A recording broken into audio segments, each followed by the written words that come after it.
नमस्कार मित्रांनो, आज मी बनवते विदर्भ स्पेशल झणझणीत रोडगे।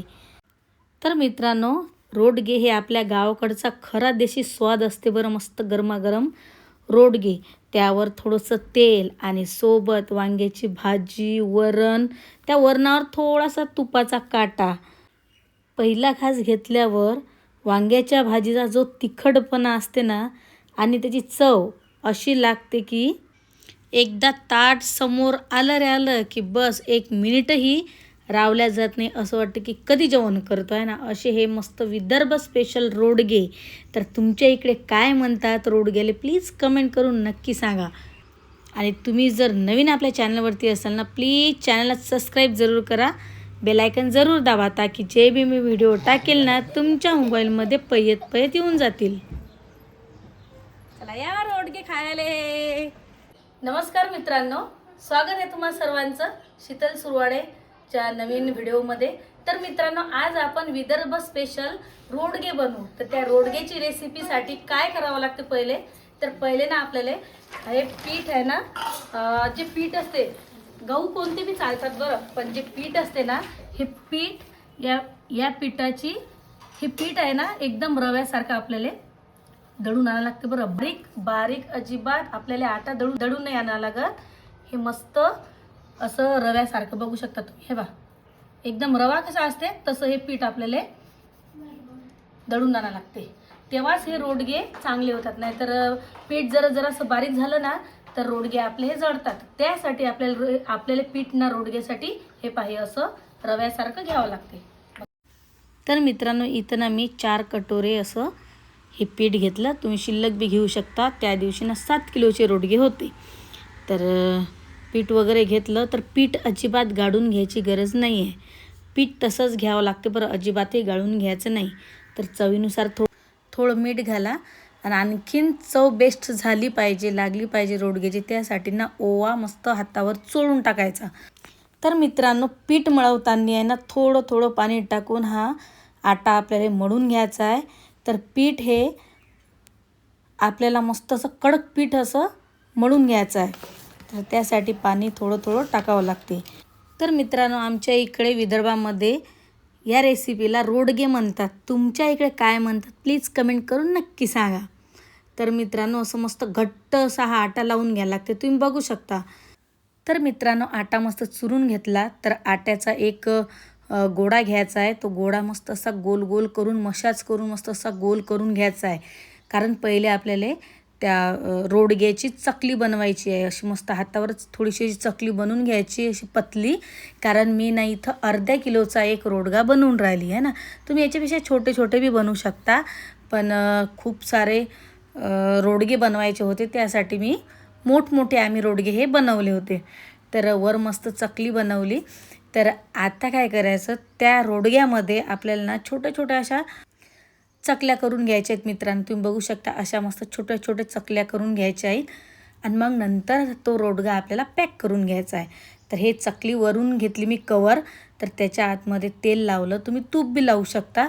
आणि हे जे चकली केली होती ना छोटी पतली, तर हे अशी मस्त तेलात डुबून किंवा तुपामध्ये डुबून असं तुम्ही एकावर एक ते सेट करून हा रोडगा मस्त पॅक करून घ्यायचा आहे। तर तुम्ही बघू शकता मस्त हे चकल्या ना एकावर एक अशा मस्त सेट केल्या, तुम्ही 4, 5, 6 अशा तुम्ही करू शकता। आणि मग नंतर ना हा रोडगा असा व्यवस्थित पॅक करून घ्यायचा, तुम्ही बघू शकता। आणि हे व्यवस्थित पॅक करून घ्यायचं आहे बरं, ताकी जे म्हणजे ज्या आगीमध्ये आपण हे रोडगे टाकू ना, तर त्याच्यामध्ये हे असे उरले नाही पाहिजे, खुलले नाही पाहिजे। तर बघू शकता मित्रांनो, अर्ध्या किलोचा हा रोडगा तयार झाला, आणि मस्त गोल गुटूक हा असा रोडगा तयार झाला। तर काही लोक ना याच्यामध्ये असं छेद करून असं गोल छेद करतात, तसे बी रोडगे बनवतात, पण आम्ही काही तसं करत नाही, आम्ही अशा पद्धतीने रोडगे बनवत असतो। तर मित्रांनो, बघू शकता सगळे रोडगे बनवून तयार झाले। तर आता हे रोडगे कसे शेकायचे तर ते मी तुम्हाला सांगते, फक्त व्हिडिओ शेवटपर्यंत बघा मित्रांनो, आहे ना। रोडगे हे कच्चे राहिले नाही पाहिजे, तर त्यासाठी काय करावं लागतं हे बी टिप्स मी तुम्हाला सांगते। रोडगे झिंगिनांग चिक्कीनांग रोडगे, झिंगिनांग चिक्कीनांग रोडगे, चला या खायला रोडगे। तर मित्रांनो आता हे रोडगे ना या आगीत आपल्याला शेकायचे आहेत है ना.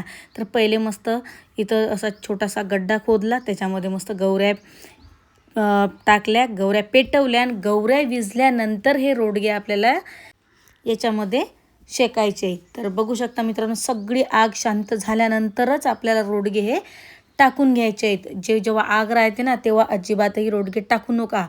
जेव्हा ती आग शांत झाली तेव्हाच ते रोडगे टाका, जसे मी इथं आता टाकले आहे ना. तर मित्रांनो, रोडगे शेकण्यासाठी ना खूप मेहनत लागते बरं. कारण मेन म्हणजे वरून असते ऊन आणि खाली असते हे आग. अशा आगीतने हे रोडगे शेकावं लागतात. तर मित्रांनो, जे रोडगे आपण टाकले होते ना ते अलटी-पलटी करून घ्यायचे. तर बघू शकता अलटी-पलटी करून घेतले. मित्रांनो, हे असे अलटी-पलटी करायला लागतात बरं, नाहीतर हे आहे ना जळू शकतात. आणि रोडगे कधी बी गवऱ्याची आग विजली ना, जे गवऱ्याची आग असते ना ते विजली तरच ते रोडगे टाकायला लागतात. तर मित्रांनो, हे रोडगे रेसिपी आहे ना खूप मेहनत लागते बरं. मेन म्हणजे शेकण्यासाठी मेहनत जास्त लागते है ना. कारण रोडगे बनवले आणि शेकल्यानंतर जर ते जर कच्चे राहिले तर काहीही अर्थ नाही. तर त्यासाठी ना काय करावं लागते, हे रोडगे ना व्यवस्थित असे खरपूस भाजले गेले पाहिजे. म्हणून एक टिप्स मी सांगते. हे जे राख आहे ना गवऱ्याची, हे राख उखरून घ्यायची फावड्यानं आणि त्याच्यामध्ये हे रोडगे घालून घ्यायचे आणि ते राख ना रोडग्यावर अशी टाकून घ्यायची. मग रोडगे एक नंबर होतात. तर रोडगे झाले का नाही हे कसे ओळखायचे? रोडगे आपले होऊन राहिले आहे ना. रोडगा हा कधी बी असा टणटण वाजला का नाही, हे बा असा टणटण वाजला की समजून घ्यायचं की रोडगा हा आपला झाला. पण अशा शांत याच्यात असं मस्त त्याला ठेवून द्यावं लागते बरं. मग लय खरपूस लागतात एक नंबर. तर बघू शकता मित्रांनो, मस्त रोडगे असे खरपूस भाजले गेले आणि थोडासाही कच्चा रोडगा राहिला नाही आहे ना. आणि तुम्हाला जर असं वाटत असेल की रोडगे जळले, अजिबातही रोडगे जळाले नाही आणि एक नंबर बिलकुल रोडगे झाले. जेवढे बी आमच्या घरी पाहुणे आले त्यांनी सगळ्यांना तारीफ केली आणि पोटभर मस्त जेवून गेले आहे ना. तर मित्रांनो, विदर्भ स्पेशल रोडगे रेसिपी तुम्हाला कशी आवडली प्लीज कमेंट करून नक्की सांगा. आणि तुमच्या इकडे रोडग्याला काय म्हणतात ते बी कमेंट करून नक्की सांगा. Bye bye. परत भेटू दुसऱ्या व्हिडिओ.